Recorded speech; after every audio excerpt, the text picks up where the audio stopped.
We are anonymous.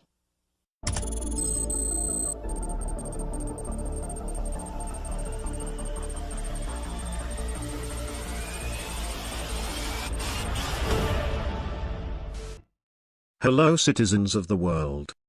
I want to talk about a troubling subject today, one that has affected each and every one of us in one way or another. We ourselves may have been affected, or someone we know. People try to make excuses for it or even not take it seriously.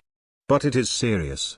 It affects our young and old alike, the rich, the poor. No one is exempt from it. It can come in many forms, and this is the many forms of bullying. Bullying is the use of force, threat, or coercion to abuse, intimidate, or aggressively dominate others. The behavior is often repeated and habitual.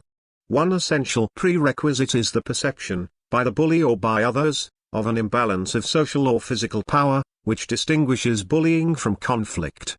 Behaviors used to assert such domination can include verbal harassment or threat, physical assault or coercion, and such acts may be directed repeatedly towards particular targets. Rationalizations of such behavior sometimes include differences of social class, race, religion, gender, sexual orientation, appearance, behavior, body language, personality, reputation, lineage, strength, size, or ability. Collective bullying is known as mobbing, and can include any of the individual types of bullying. Physical, verbal, and relational bullying are most prevalent in primary school and could also begin much earlier whilst continuing into later stages in individuals' lives. It is stated that cyberbullying is more common in secondary school than in primary school. Studies have shown that envy and resentment may be motives for bullying. Self-esteem of bullies has produced equivocal results. While some bullies are arrogant and narcissistic, they can also use bullying as a tool to conceal shame or anxiety or to boost self-esteem, by demeaning others.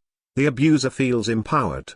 There is a growing body of research which indicates that individuals, whether child or adult, who are persistently subjected to abusive behavior are at risk of stress-related illness which can sometimes lead to suicide. Even though there is evidence that bullying increases the risk of suicide, bullying alone does not cause suicide. Those who have been the targets of bullying can suffer from long-term emotional and behavioral problems. Bullying can cause loneliness, depression, anxiety, lead to low self-esteem and increased susceptibility to illness. Bullying has also been shown to cause maladjustment in young children, and targets of bullying who were also bullies themselves exhibit even greater social difficulties.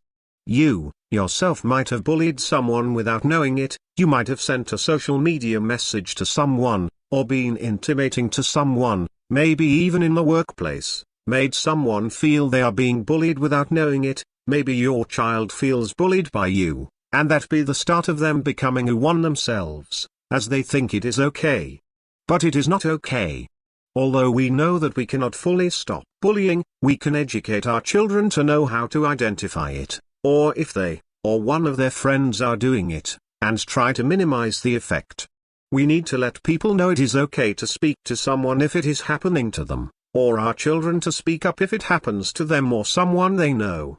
Whether it be online bullying or at home or even outside the home, we must speak up. Some have argued that being a target of bullying can teach a child how to manage disputes and boost their ability to interact with others, and that teachers should not intervene, but leave children to respond to the bullying themselves. Authority figures can play an important role, such as parents in child or adolescent situations, or supervisors, human resources staff or parent bodies in workplace and volunteer settings. Authority figures can be influential in recognizing and stopping bullying behavior, and creating an environment where it doesn't continue. In many situations, however, people acting as authority figures are untrained and unqualified, do not know how to respond, and can make the situation worse. In some cases, the authority figures even support the people doing the bullying, facilitating it continuing and increasing the isolation and marginalizing of the target. Some of the most effective ways to respond are to recognize that harmful behavior is taking place, and creating an environment where it won't continue. People that are being targeted have little control over which authority figures they can turn to and how such matters would be addressed. So we need to create a passive approach to this, and start by looking at ourselves and how we manage situations. No one deserves this treatment, and everyone deserves to have friends and feel safe wherever they are.